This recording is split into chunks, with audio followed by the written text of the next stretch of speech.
G'day and welcome to another episode of Kiwi Car Life, and somehow me and Jack just bought this Subaru Legacy for only $1,000. Let me tell you the story. One evening, while out having dinner with the boys, Jack was browsing through Facebook Marketplace looking for deals and stumbled across a New Zealand new 2011 Subaru Legacy 2.5 Sport with only 170,000 Ks for $1,000. I mean, surely any fairly modern, decent car for $1,000 has got to be worth a look, right? We learned that it had been a family car for quite some time, and they'd recently given it to their son to go down to university. However, after smacking it into something, he stopped using it, and then the registration and warrant of fitness expired. So, the dad put it up for $1,000 to get rid of it, and we immediately went to snap it up.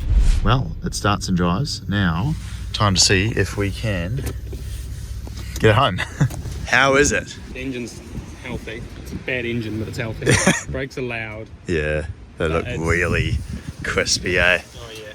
Oh gee. Subaru interiors. It's not a nice interior, but At least it's New Zealand new, so everything's all like factory original. That's good. Oh, the gauges are cool. I hate this shift knob. It only cost us $998. $996.80. How? Typical go Subaru startup sound. It's got a trifecta of lights on the dash. Oh, that's a wobbly engine. You have missed the worst part of the car, though. Oh yeah. So that's not great, is it? It's gonna need a new guard. Oh yeah, the tail lights. It's got a tinted indicator. I'm so ready. It goes alright. Oh, the okay. brakes are appalling though. Brakes are horrible. It's a horrible engine, It's but like a great engine, if I'm honest. But it's our engine. good $1,000 purchase. The first job was to fix the keys because, despite putting a new battery in, neither of them worked. I learned that it's common for the small metal tab to break internally, so we resoldered that, and now they both work just fine. Then we set to work fixing all of the mechanical issues so we can get the car legal again. There's three major things wrong. Jack came to the conclusion that the brake booster had an internal vacuum leak because the pedal would immediately go stiff after turning the car off, and it idled rough, indicating too much unmonitored air was getting into the engine.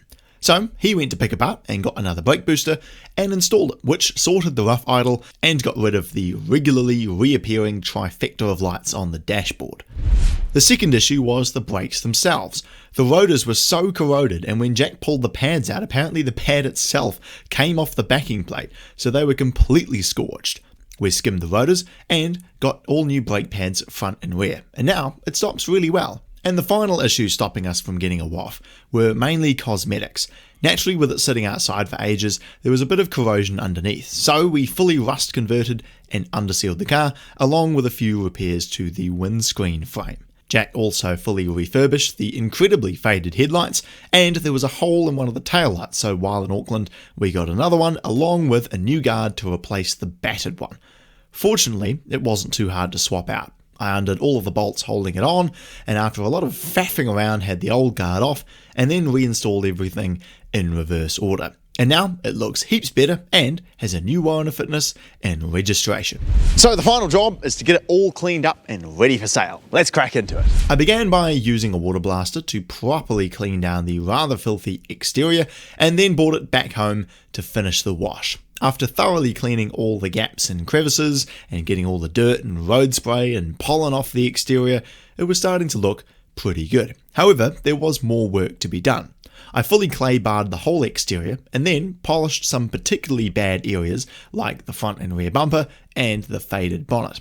Finally, I sealed the paintwork off with Bowden's bead machine, and we went from the water sticking to the paint like glue to flying off completely. Quite the improvement. Well, here I was, just finishing polishing the bonnet on the Legacy. Now it's decided to hail. What the heck are you?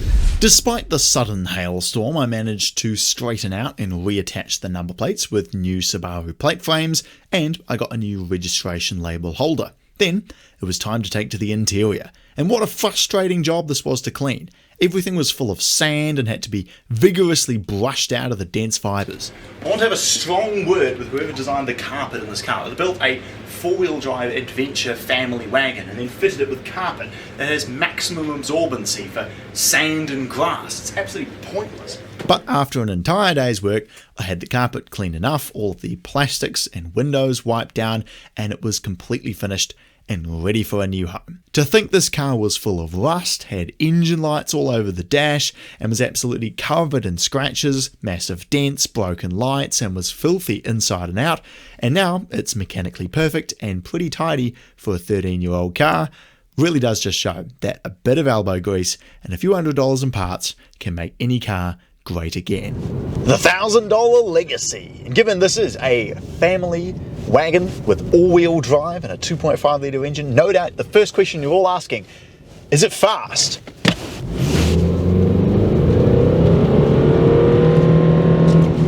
Certainly not.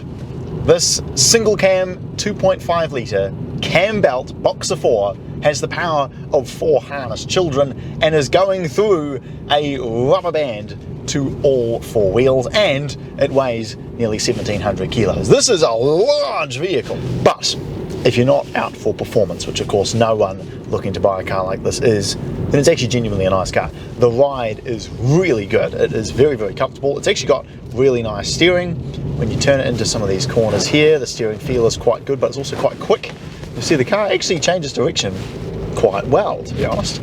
Naturally, the 4-wheel drive helps to keep the car sure-footed on the road, and the seats are very, very plush. There's heaps of rear legroom, and the boot space is pretty decent size too, with seats that fold down completely flat. It's doing 9 litres per 100k, and for the occasional times that I have driven it to get bits and bobs fixed on it, it's been adequate, to say the least.